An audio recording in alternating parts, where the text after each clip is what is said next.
Le mariage de Radhika et Anant Ambani. Radhika, cette jeune femme indienne âgée de 29 ans, s'est mariée au fils de l'homme le plus riche d'Asie. Leur mariage sera peut-être le mariage du siècle et ça a été qualifié du mariage de l'année. En effet, le 12 juillet 2024, Anant Ambani, lui aussi âgé de 29 ans, fils cadet du milliardaire indien Mukesh Ambani, s'est échangé les vœux avec Radhika au cours d'un mariage traditionnel indien. Ce mariage prestigieux qui a réuni plusieurs riches et célébrités à l'exemple de Kim Kardashian et sa sœur Khloé Kardashian est beaucoup commenté par les médias. Non seulement que ce mariage a coûté plus d'1 milliard de dollars, mais aussi parce que les gens sont étonnés de voir comment on peut dépenser autant d'argent pour un mariage dans un pays où des millions de personnes vivent dans la pauvreté. Il faut savoir que la famille Ambani à elle seule représente la 11e fortune mondiale et les milliardaires à l'exemple de Mark Zuckerberg accompagné de sa femme ainsi que Bill Gates n'ont pas manqué à l'occasion. John Cena était également invité à ce mariage ainsi que le président de la FIFA Giovanni Infantino. Il y avait beaucoup de milliardaires et je vous assure que je ne pourrais pas tous les citer. En parlant de l'argent qui a été dépensé pour ce mariage, regardez un peu à quoi ressemble la salle de réception. C'est une grande salle très luxueuse capable d'accueillir près de 16 000 personnes. Ce mariage a eu lieu sur 3 jours. C'était vraiment un événement digne d'un film Bollywood. La seule différence, c'est que ici, il n'y a pas d'action en ralenti. Le temps d'un seul week-end, cette salle a été transformée en une version miniature de la ville sainte indienne de Varanasi. Au vu de la richesse de la famille Ambani, on peut penser que ce mariage, c'est un mariage de convenance. Beaucoup de personnes sont allées jusqu'au point de dire que Radhika s'est mariée à son homme pour sa fortune. Et ce que les gens ne savent pas, c'est que Radhika et Anant sont des amis d'enfance. Les deux étaient à l'école ensemble et c'est comme ça qu'il y a eu la rencontre entre les deux familles. Ils ont grandi dans le même cercle social et c'est comme ça que l'amitié s'est transformée en amour. Le père de Radhika, lui, c'est le propriétaire d'une société des industries pharmaceutiques en Inde, donc Radhika ne vient pas d'une famille pauvre. Après le lycée, Anant, lui, ira en Islande alors que Radhika ira à New York pour étudier. Les deux vont garder contact sur les réseaux sociaux jusqu'en 2018 lorsque Anant va demander à Radhika de devenir sa petite amie. En 2020, pendant la période du Covid, Radhika va rentrer en Inde et les deux seront malheureusement confinés ensemble, ce qui va encore les rapprocher. Et pendant tout ce temps, ils vont garder leur relation secrète loin des réseaux sociaux parce que Anant n'était pas encore prêt pour le mariage. Jusqu'en 2023, lorsqu'il va exprimer son désir de faire de Radhika sa femme.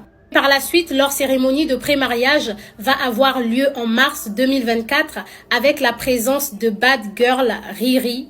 Et pour couronner le tout, le 12 juillet, le couple s'est dit oui devant les hommes et les dieux indiens, un mariage qui a eu lieu pendant 3 jours du 12 au 14 juillet. Un mariage qui a été beaucoup critiqué en Inde, surtout à l'exemple du commentaire de l'humoriste indien Shamata Yadav qui a déclaré « Honte aux gens qui célèbrent l'inégalité sociale dans un pays où nous avons besoin de redistribution de richesses. » Malgré les critiques autour de leur mariage, Anant dans son discours a dit qu'il est à 100% l'homme le plus chanceux d'avoir une femme comme Radhika. Ça fait 7 ans qu'il est en couple avec elle, mais il a l'impression qu'ils sont ensemble que depuis hier.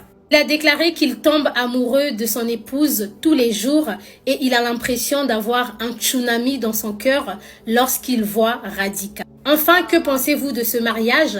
Est-ce un mariage de convenance motivé par les deux familles riches ou qu'il y a réellement de l'amour entre Radhika et Anant?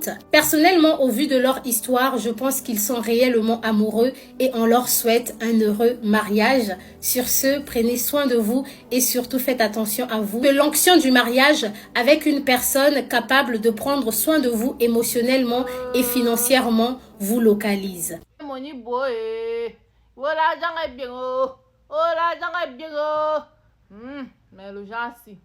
Yeah, entre-temps, tu as les gens qui font le challenge avec 3 voitures. Entre-temps, tu as les gens qui disent qu'ils mangent 4 fois par jour. Entre-temps, il y a les gens qui dépensent 1 milliard pour le mariage et puis tu as les nous. Seigneur. Seigneur. En tout cas, je te remercie même déjà pour la grâce que tu m'as donnée de voir le jour ce matin. Pour la santé physique que tu m'as donnée. Parce qu'il y a des gens qui se sont réveillés à l'hôpital. Il y en a qui sont morts dans la nuit. Nous sommes toujours en train de nous plaindre, toujours en train de vouloir envier la vie des autres. Vous voilà qui voulait déjà dire Seigneur, pourquoi? Alors qu'on est en train de parler des gens qui font partie des 11 fortunes, les 11 plus grandes fortunes dans le monde entier. Moi, je vais venir parler quoi là maintenant? À part de remercier le Seigneur pour la santé. Il y a ceux qui se sont levés le matin, ils n'ont pas encore mangé. Moi, j'ai mangé le reste de mon riz sauté d'hier. Comme les Ivoiriens disent, le riz couché, le riz qui a dormi. Jusqu'à mon ventre est bien plein.